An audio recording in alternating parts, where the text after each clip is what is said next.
Bonjour les amis, bienvenue sur commentphotographier.com.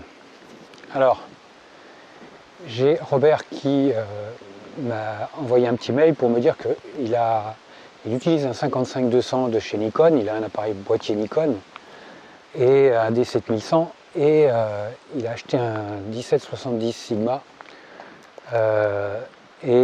jusque là avec le 55-200 il a toujours eu les photos nettes.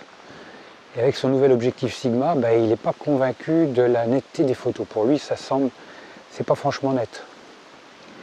Alors bon, déjà on voit si les photos sont nettes ou pas, c'est pas difficile. Il suffit de les mettre sur l'ordinateur, de les confronter, faire des photos avec le 55-200, faire des photos avec le 17-70, et on voit si les photos sont nettes ou pas.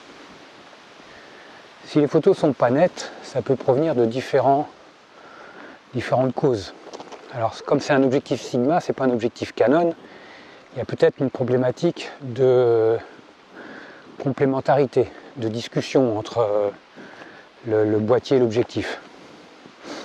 Est-ce qu'il y a peut-être un souci de compatibilité? Après, l'objectif, normalement, est prévu pour aller sur du Nikon, donc à voir. S'il est sous garantie, ça peut venir de là. Ensuite, il faut voir aussi avec l'autofocus. Il n'y aurait pas un souci d'autofocus, voir à ce moment-là si on arrive avec l'objectif faire des photos avec une mise au point manuelle, si on arrive à faire des photos nettes avec la mise au point manuelle, mais qu'en autofocus c'est pas tout à fait net, donc il y a un souci au niveau de l'autofocus. Donc après ça peut être aussi un recalibrage de l'autofocus qui est nécessaire. Alors après ça c'est le genre de choses qui peuvent se faire, mais c'est pas évident à faire. Donc là dans ces cas-là, pour l'objectif, c'est retour à la case SAV. Pour moi, c'est la meilleure solution.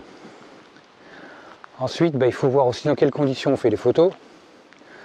Mais bon, si les photos sont nettes avec le 55-200 et pas avec l'autre, c'est qu'il y a vraiment un souci.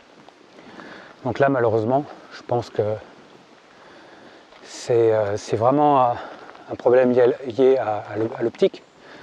Et on va faire... Déjà, on peut éventuellement regarder sur les réseaux sociaux, sur YouTube, s'il n'y a pas eu déjà des cas similaires de problèmes avec ce type d'optique sur ce type de boîtier. Je me tape une côte, donc je suis un peu essoufflé, puis c'est assez raide.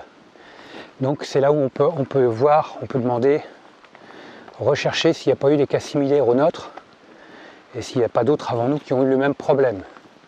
Et si on en trouve, comme quoi il n'y a pas de fumée sans feu, on essaye de les contacter pour savoir s'ils ont trouvé une solution ou pas.